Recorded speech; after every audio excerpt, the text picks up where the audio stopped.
Você está ouvindo ao Prototipando, um podcast da Ensaio Lab. Meu nome é Pedro Piovan, eu sou fundador da Ensaio e por aqui a gente vai receber quinzenalmente diversas pessoas que são amigas da inquietude para a gente navegar e explorar juntos a essência da inovação e do design. Então fica à vontade para ouvir esse podcast e vamos junto nessa. Olá pessoal, bom dia, boa tarde, boa noite. Seja muito bem-vindo a mais um episódio do Prototipando, agora na segunda temporada. Meu nome é Pedro Piovan, por algum motivo que eu não entendi qual ainda, mas com certeza foi um erro de critério, me colocaram como host aqui do Prototipando. Hoje eu estou muito feliz mesmo de estar com uma pessoa que eu já venho enfim, em contato com conteúdo há algum tempo e que me causa bastante admiração. Ana Bavon, dá um oi para quem está ouvindo a gente. Oi, gente, tudo bem? Bom dia, boa tarde, boa noite. Adorei, vou adotar o bom dia, boa tarde, boa noite. Ótimo. Prazer estar aqui, Pedro. Eu fiquei muito feliz com o convite e com o tema, né? Que eu amo muito. Então a gente vai ter bastante coisa para conversar aí.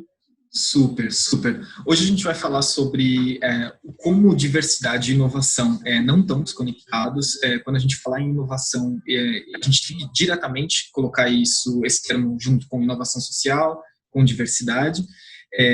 Para você que está ouvindo aqui, chegou pela primeira vez, a gente já está na segunda temporada. Essa segunda temporada ela é exclusivamente separada para a gente refletir sobre o que é inovação. Será que ela é social mesmo? Será que a inovação por si só já não é algo social? E, Ana, queria que você se apresentasse, falasse um pouquinho de você, como você já vem trabalhando com isso há algum tempo. E eu queria que você já começasse a costurar um tema que é o poder da diversidade na inovação. Assim, para a gente é algo muito importante, mas eu queria que você dissertasse um pouco sobre essa discussão. Vamos nessa. Bom, me apresentando, né? Eu sou advogada de formação, atuei na área de estratégia durante mais de 17 anos. Então, vocês imaginem aí que já sou quase uma tia, considerando as questões todas de inovação. O pessoal fala, inovação, já pensa logo nos jovens. Não, gente, a tia está aqui para provar para vocês que inovação é diversa, está em todos os lugares, enfim. Durante a minha jornada profissional, que foi toda costurada dentro do ambiente corporativo, eu tinha muitas inquietações ligadas ao social. Né? Eu tinha muito contato com ações trabalhistas. Então, eu comecei a ver que essas ações trabalhistas, elas invariavelmente, elas chegavam até o judiciário por questões que não eram exclusivamente da relação de trabalho, estavam muito mais ligadas às questões humanas, né? De como as pessoas exerciam os seus ofícios e como a liderança enxergava essas pessoas. Então, muito do que eu percebi foram que as ações elas estavam acontecendo por questões meramente humanas, que a gente não conseguia conversar, que a gente não conseguia chegar em consensos na prestação de serviço, no que a gente entendia por liderança, então acabava que as relações eram impactadas e desaguavam em ações judiciais. Então eu pensei, como é que a gente pode atuar antes disso? Né?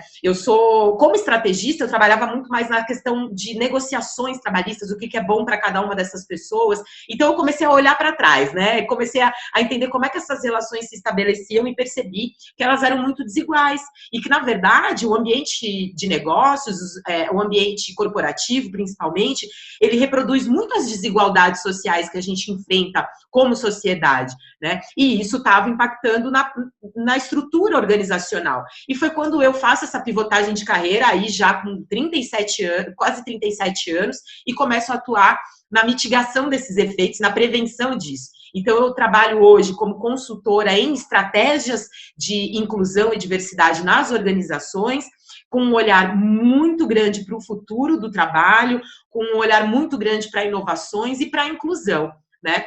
E aí é o gancho que você pede, né, Pedro? Por que é que a gente tem que falar disso? Porque nós estamos fazendo uma travessia de modelo social nesse momento. A gente está entrando num novo contexto, um contexto que a gente não conhece e que eu já venho falando dele desde 2017, que a gente está fazendo uma transição de paradigma. Nós vivemos um paradigma dominante, que ele é basicamente de hierarquia, né? Coloca as pessoas, as relações e as estruturas de forma muito hierarquizada. Então, esse paradigma, ele já estava dando lugar a um paradigma novo, emergente, muito empurrado pelas novas gerações que querem novas estruturas de trabalho, que querem novas estruturas de relação, eles querem, principalmente com os millennials, né, eles vieram redefinindo o consumo, redefinindo os serviços, e isso tomou uma proporção muito gigantesca na medida em que essa geração começou a consumir e atuar dentro das organizações. Então, esse paradigma, ele vinha fazendo já essa transição para um novo modelo de sociedade de forma muito tímida, e aí veio essa situação atual, pandêmica, eu falo essa situação pandêmica, que nos fez olhar para todos esses valores dos novos paradigmas e incorporá-los imediatamente na nossa vida. Então, a gente precisou trabalhar o smart working, que é essa flexibilidade no trabalho de uma maneira urgente. Então, você imagina essas empresas mais engessadas, que viviam muito enraizadamente o paradigma antigo, o que elas tiveram que correr para viver essa realidade que a gente já tem trabalhado aí há tanto tempo. Né, quando a gente fala de inovação e de futuro do trabalho, a gente fala de relações mais holísticas, a gente fala de relações mais horizontais, de relações mais empáticas, mais centradas nas pessoas. Então, todo mundo teve que correr para implementar isso a toque de caixa, né? E tiveram que enfrentar muitos desafios.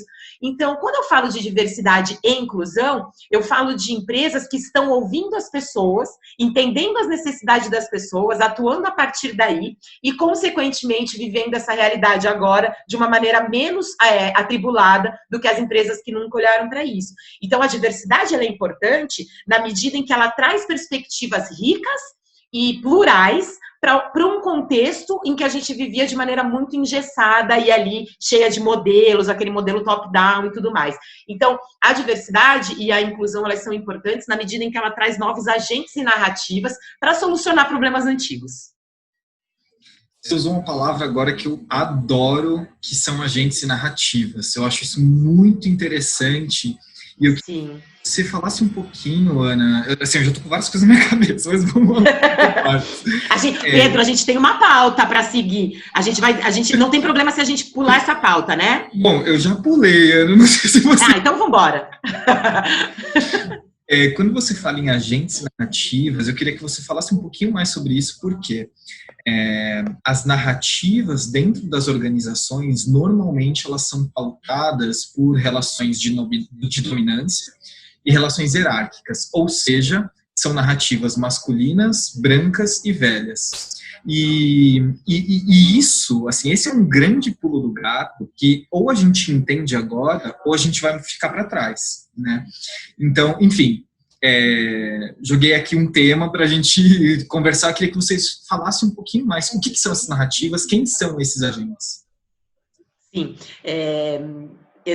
exatamente isso, né? As narrativas, elas constroem a realidade que a gente vive. Certo? Então, quando eu falo de uma narrativa e de uma perspectiva única, eu estou falando de uma situação perigosíssima para a competitividade dos negócios, para a sustentabilidade dos negócios, para a relevância dos negócios e para a transparência, né? Então, vamos falando de narrativa.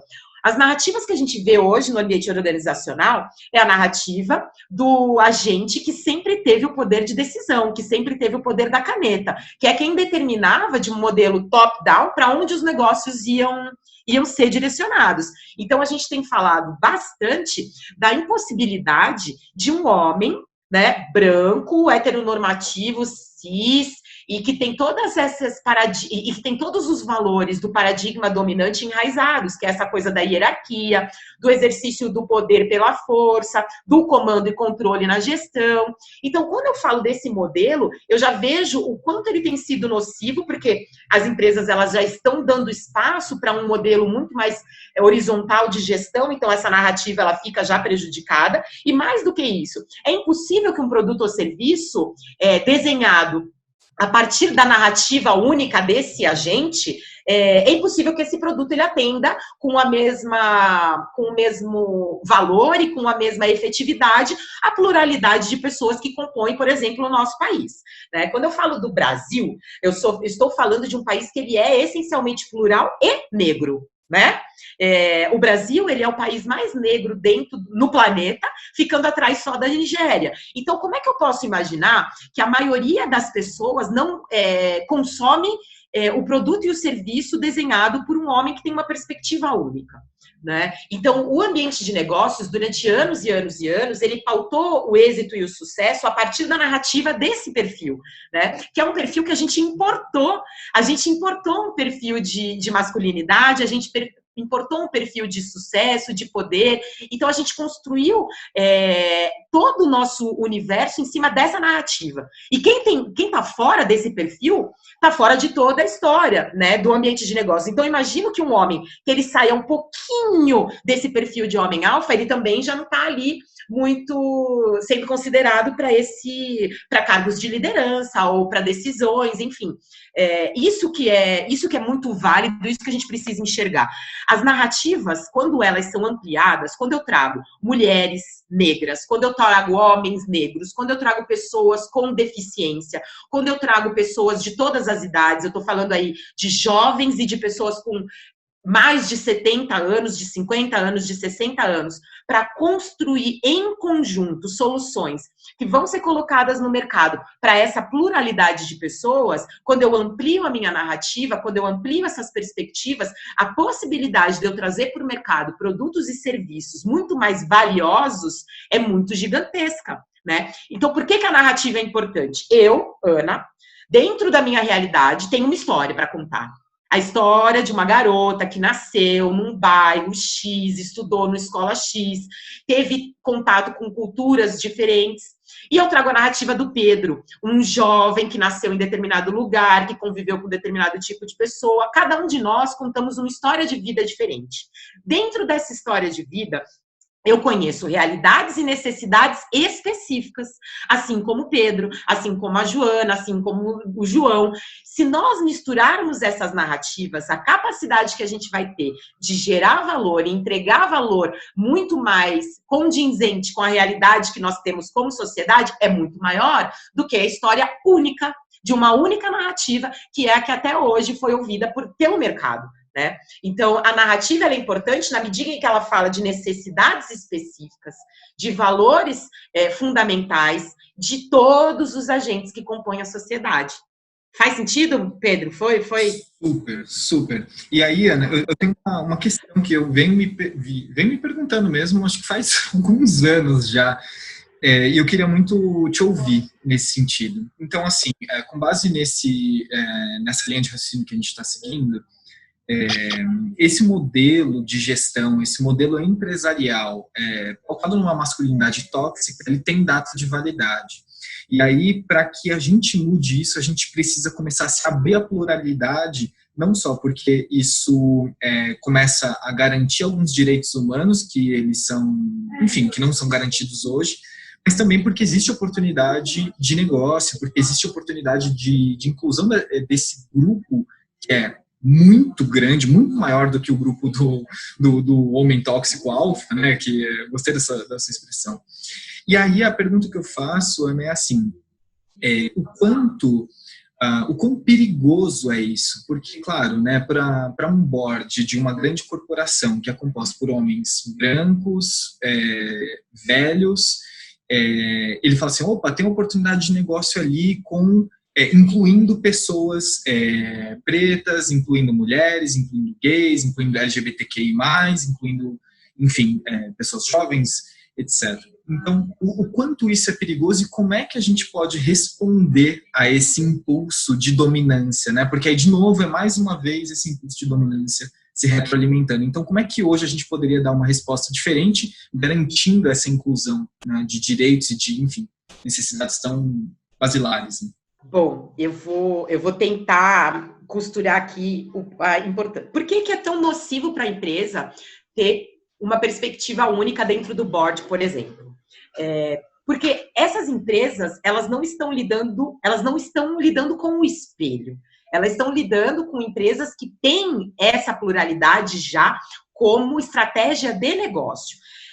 Há alguns meses, se eu não me engano, foi no início de março, a Goldman Sachs, ela determinou que ela não mais faria investimentos em empresas que não tivessem mulheres no board, por exemplo.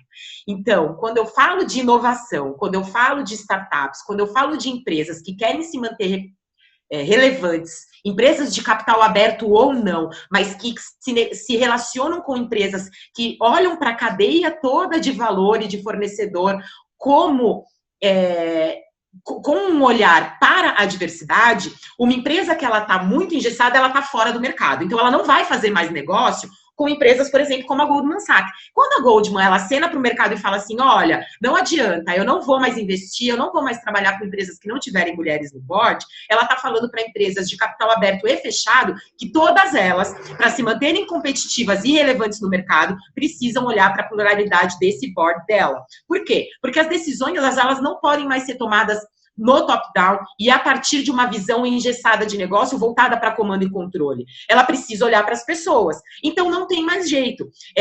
Já não é mais uma questão de a coisa certa a fazer.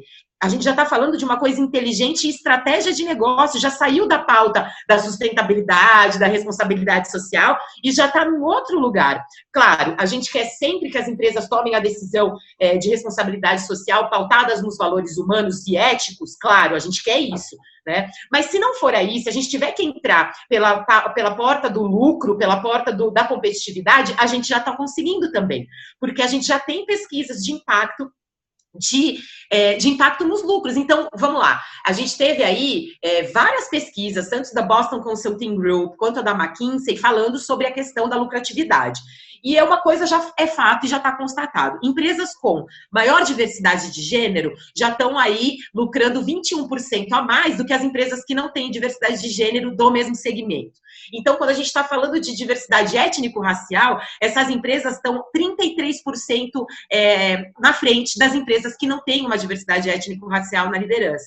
Então, a gente já está falando aí de competitividade, a gente já está falando de relevância dentro do mercado de capital aberto, quando elas têm capital aberto, e das startups e das empresas mais jovenzinhas que estão querendo inovar, trazendo, buscando investimento do mercado, também não vão ter se elas não se pautarem por esses novos valores, que são valores da diversidade.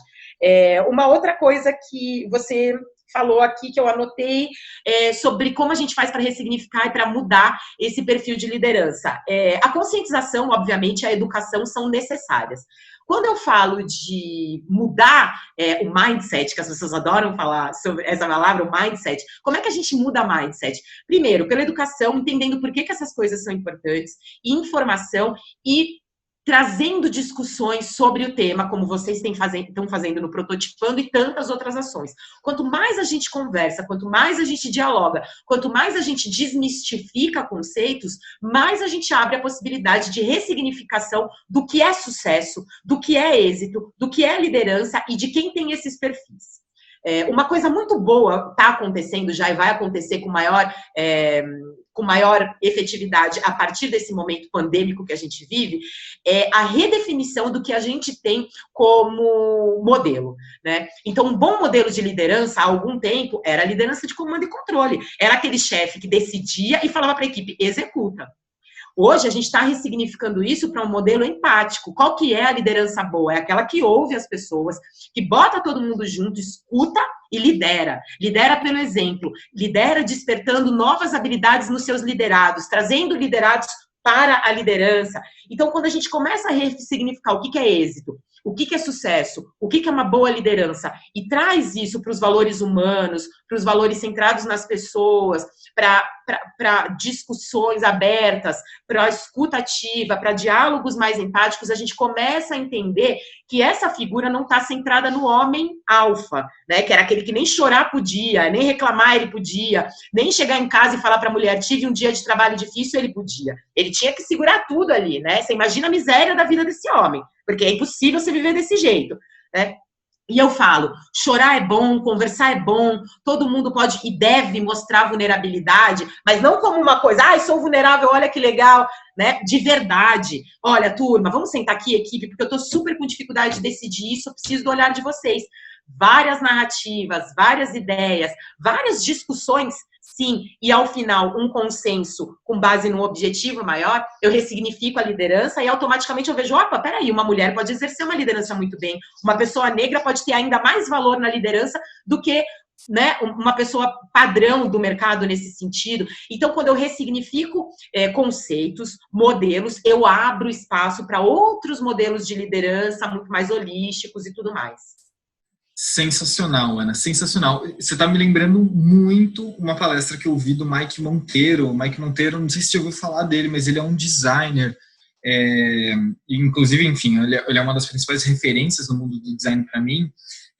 Não porque ele desenha bem ou porque ele usa boas cores, mas porque o argumento principal dele é: design é uma atitude política. E design como sendo algo assim simples, né? Projetar algo, criar algo, conceber uma forma e um significado é uma atitude política. E enfim, quando o Mike Monteiro ele fala assim: quando a gente desenha alguma coisa, a gente sempre está incluindo ou excluindo alguém. Excluindo, na verdade, né? A gente inclui uma pessoa e exclui a outra. E a gente ter clareza sobre quem a gente inclui e quem a gente exclui é central nesse momento, né?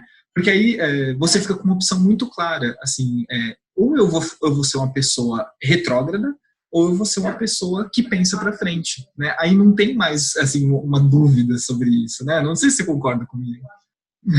Totalmente, concordo totalmente com você e com o Mike também. Eu já vou procurar isso, porque eu não conheço, confesso que eu não conheço, mas já quero entender, porque faz todo sentido o que ele está pensando. Tudo que nós fazemos, qualquer coisa que a gente coloca no mundo, qualquer coisa, ela inclui ou exclui alguém. Né? É uma escolha que nós temos, é exatamente isso, é uma escolha, não tem outro nome. Nós não somos excludentes por acaso e também não somos inclusivos sem querer. A gente precisa aprender a se fazer as perguntas certas. Né? Eu falo muito que a gente tem muitas certezas quando a gente fala principalmente de criação de produtos, criação de serviços. A gente tem muita certeza da dor do mercado que a gente quer resolver. Mas olha só, a gente está resolvendo uma dor do mercado. Parece uma coisa hipotética. Quem compõe o mercado? São pessoas. Quem são essas pessoas? Então, a dor de quem que eu estou resolvendo? Né? Quando a gente fala de inovação, principalmente quando eu estou falando de inovação voltada para a diversidade, eu sou muito ligada nas áreas de filosofia, né? Então eu acabo partindo sempre do princípio dessas questões. E tem um filósofo muito genial e pessimista que se chama Arthur Schopenhauer. Eu não indico tudo dele para todo mundo ler, porque é pesado, mas algumas coisas são muito importantes. E é ele que me faz trazer uma frase muito legal sobre inovação.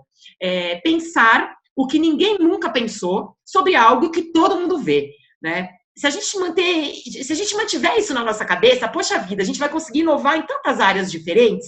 E aí eu trago um exemplo muito legal, que aconteceu há pouco, justamente por conta do período que nós vivemos. A gente está incentivando todo mundo a usar máscara, né? A gente precisa usar máscara. A máscara hoje é tão importante quanto uma vacina que nós não temos. Beleza, ela atende todo mundo? Ah, Ana, todo mundo usa máscara, né? A gente consegue com máscara se comunicar, viver e ter o mínimo de normalidade baseado naquele normal que nós conhecíamos. Tá bom. E as pessoas surdas? Elas conseguem ler os lábios de quem tá de máscara? Não.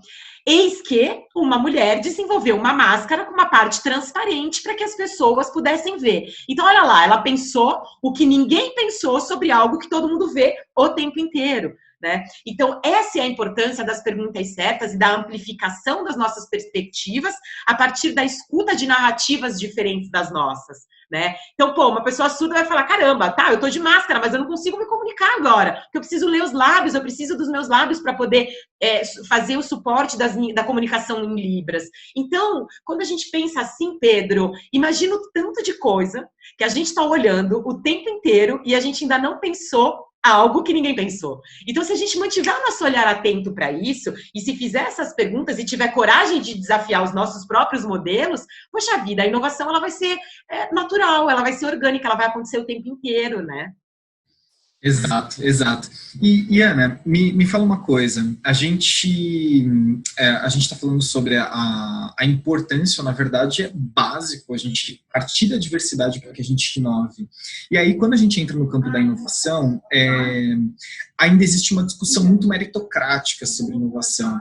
E, assim, qual que é... E aí, eu sei que a gente fala muito sobre isso, né? Mas qual que é a miopia que existe nesse olhar meritocrático, né? Porque, só tem resultado quem merece. Tá, mas não sei, falta algo, né?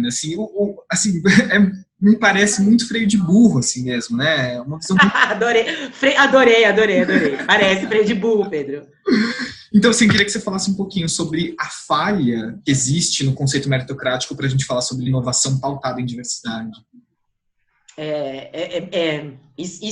Acho que esse é uma das pedras fundantes de toda a exclusão, sabe? A gente acreditar na meritocracia, né? Esse discurso meritocrático, ele é vendido pra gente em todos os lugares. Na TV, no jornal, em todo lugar. Na conversa na universidade, para quem tá na universidade, quem sai. Enfim, mas a gente só tem o discurso meritocrático porque nós não temos consciência social. A gente não tem educação e letramento social para compreender a nossa estrutura de sociedade, né? Qual que é o modelo social que nós estamos estabelecidos. Então, quando a gente começa a aprofundar um pouquinho a discussão sobre meritocracia e começa a entender o ponto de partida de cada um de nós, a gente percebe que a meritocracia ela é uma falácia, né? Porque as premissas sobre as quais ela está estabelecida são todas inválidas, né? Então, o que é a meritocracia? Ela afirma que todos nós temos as mesmas oportunidades de chegar a qualquer lugar que a gente desejar. Tá bom, beleza. Mas será que, de fato, nós partimos do mesmo ponto? Então, se o ponto de partida ele não é o mesmo, é impossível que a gente fale de meritocracia. Então, por que a gente precisa discutir os pontos de partida? Porque, por exemplo, uma pessoa que nasceu numa família de classe média, que tem acesso e recursos a uma boa educação básica, hoje, né, a educação boa, de qualidade, ela está na esfera privada, não tem jeito. Infelizmente, a educação pública, ela foi sucateada durante muitos e muitos anos, até a gente chegar na realidade que a gente está hoje.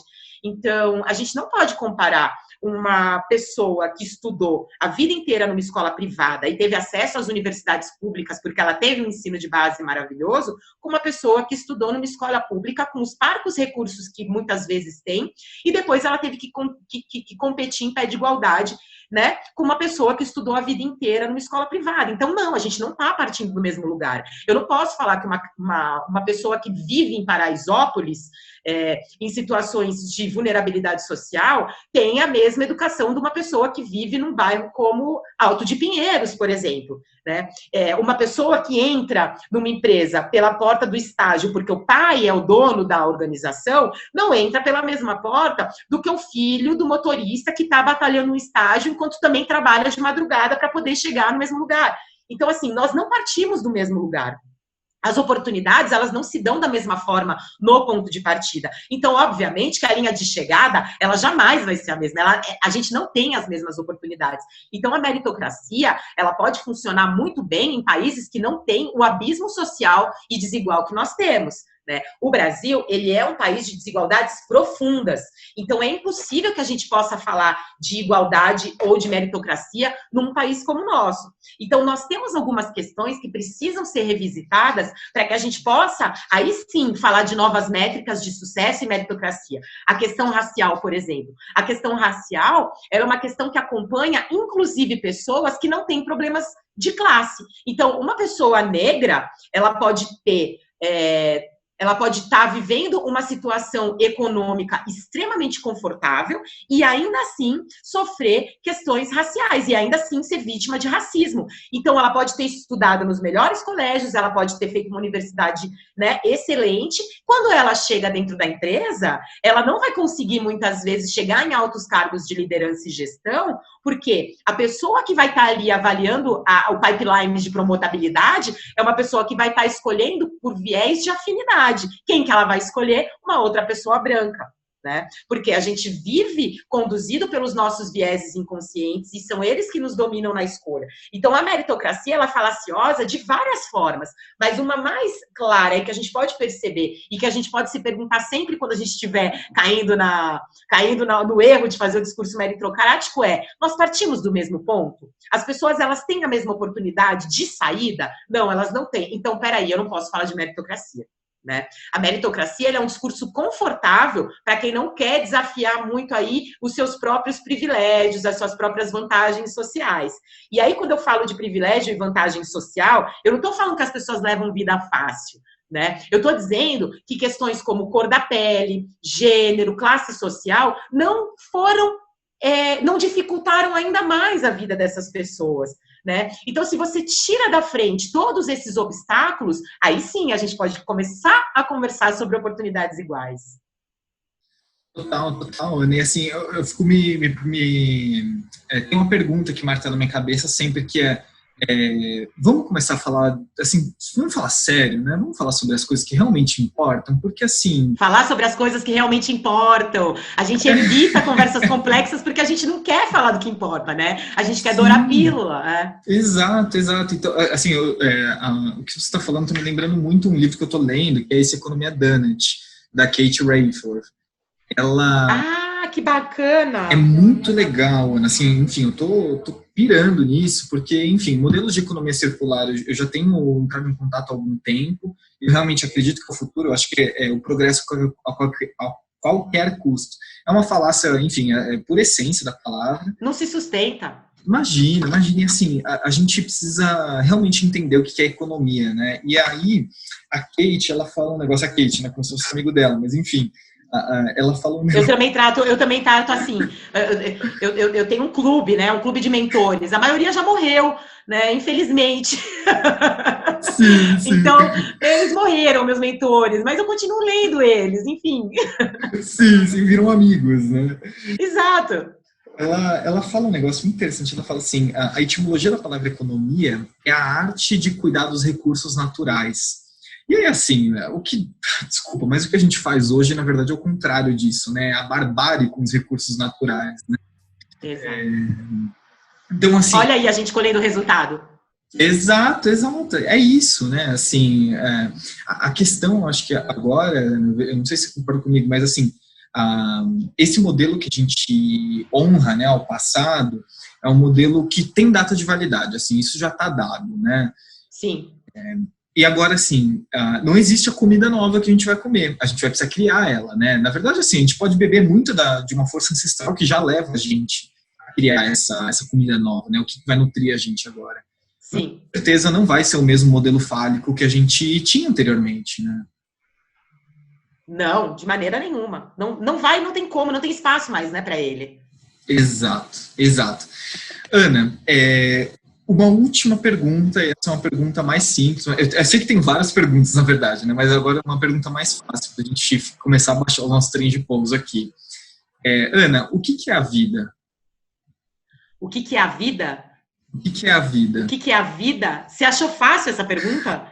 Você vai perguntar o que é a vida para uma pessoa que fica pirando, analisando. Por mim, esse período pandêmico, eu não precisaria nem trabalhar, eu ia ficar só analisando o Zeitgeist, porque eu acho que a vida é isso. A vida é esse instante, é esse soprinho, né? Eu acho que a vida é esse instante e a existência é essa possibilidade maravilhosa que a gente tem de fazer uma obra de arte, né? Eu gosto de brincar muito que eu não acredito em nenhum bem que me preceda e nenhum mal também que conduza a minha existência. Eu acho que nós estamos aqui simplesmente como uma planta tá, como um cachorro tá, como uma pedra tá, né? A gente tem a possibilidade de fazer reflexões e tá aqui conversando de forma, né? A gente tem uma habilidade de cognição e raciocínio que os outros seres não têm. E olha que maravilha, a partir daí a gente pode existir fazendo escolhas, né? E direcionando a nossa vida. Então eu posso dizer que a vida, ela é uma tela em branco ou ela é um livro a ser escrito, né? É uma possibilidade maravilhosa da gente concretizar qualquer coisa e depois sumir. Então ela é esse arzinho que a gente vai pegando por aqui e vai desenhando e modelando. Você pode fazer dela o que você quiser. Então eu acho que a vida é uma forma da gente fazer a nossa estrelinha no universo brilhar, porque eu acredito também na nossa insignificância, justamente por ter noção da imensidão do universo e de tudo que nos rodeia. Eu acho que a nossa insignificância, ela se torna menos insignificante a partir do momento que a gente se apropria da nossa capacidade de fazer o que a gente quiser do que é o nosso período aqui, né? Então, indo ao encontro do que você estava falando antes sobre a natureza, um dos grandes erros do paradigma dominante que nós tínhamos é achar que a gente é superior à natureza, né? Então, a gente colocou a natureza como uma fonte inesgotável de recursos que está aí para nos servir. Olha o erro, né? Quando, na verdade, a vida, ela é essa interconexão entre todas as coisas. Então, se a gente entende que nós estamos todos interconectados, é impossível a gente pensar em escassez. É impossível a gente pensar na finitude das coisas. Então, a vida, ela é para sempre, né? A vida é essa maravilha que não acaba nunca, que se transforma, e que bom é a gente poder ter um tempinho aqui, fazer dela uma coisa maravilhosa e virar fumacinha, sei lá, e aí para onde cada um de nós acredite no que quiser. Mas eu acho que a vida é isso, essa possibilidade de imprimir alguma coisa, algum sentido nessa bola azul, né, que cada vez tem ficado menos azul, porque a gente está consumindo tudo, que é o existir, né? Eu acho que é basicamente isso. Sensacional, Ana, sensacional. Ana, para a pessoa que está ouvindo e ela adorou, ela quer te conhecer, ela quer saber mais sobre o seu trabalho, ela quer contratar a sua consultoria, enfim, Jabá Time aqui, como é que as pessoas te acham, Ana?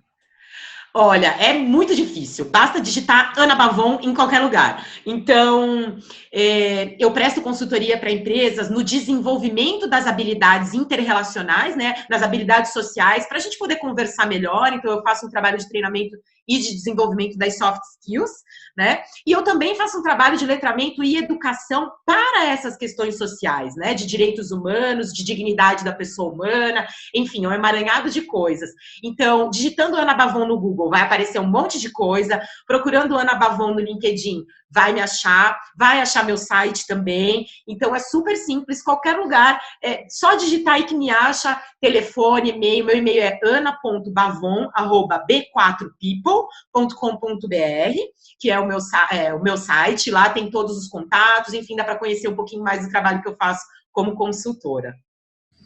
Show. E para você que está aqui ouvindo a gente até o final, eu recomendo muito dar uma olhada na primeira temporada, no episódio que eu gravei com o Thiago Gringon e com a Camila Bertelli. Tem tudo a ver com o que a gente está falando aqui. Eu acho que eu e a Ana, nesse momento aqui, a gente construiu em cima de todo esse panteão de assuntos que já vem sendo tratado no Prototipando.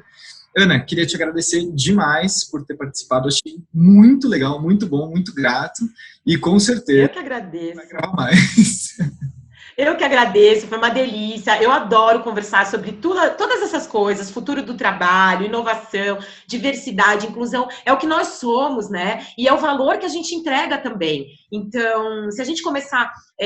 a gente não tem mais saída, né? A cultura hoje, ela é people-centered em qualquer empresa, em qualquer solução, ela tem que ser centrada nas pessoas, porque a gente já viu que todo o resto é fungível e acaba, as pessoas ficam. Então, sempre que tem essas conversas, eu fico muito feliz, principalmente quando eu encontro um interlocutor que também tem paixão por esse tema do outro lado. Então, fico muito feliz com o convite e obrigada, pessoal. Show, obrigado você que ficou até aqui, um grande abraço e até o próximo episódio.